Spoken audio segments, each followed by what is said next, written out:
আসসালামু আলাইকুম। আশা করি সবাই খুব ভালো আছেন। আমি আমার এই জমিতে জুই ঘাস ছিল, জুই ঘাস বা ওটস আমার গরু খাওয়ানোর জন্য।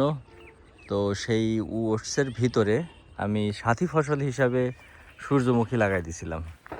তো জাস্ট পরীক্ষামূলকভাবে দেখার জন্য যে হয় কি না। আমাদের এলাকায় সূর্যমুখী খুব কম চাষ হয়।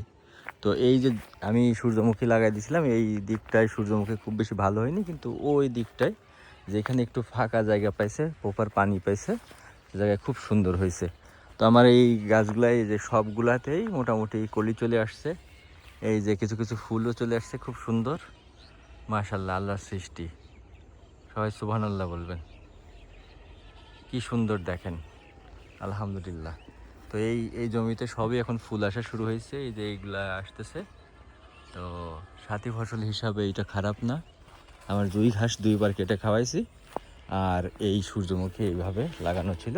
এখন সূর্যমুখী আছে মাশাল্লাহ।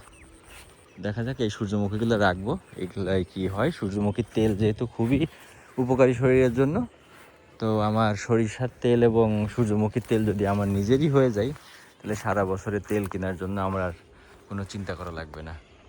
এই যে দেখেন কত সুন্দর এক একটা ফুল। এইদিকে কিছু কিছু ফুল হয়েছে, অল্প কিছু, আর সবগুলোই মুখে কলি। খুব তাড়াতাড়ি ফুল হয়ে যাবে ইনশাআল্লাহ।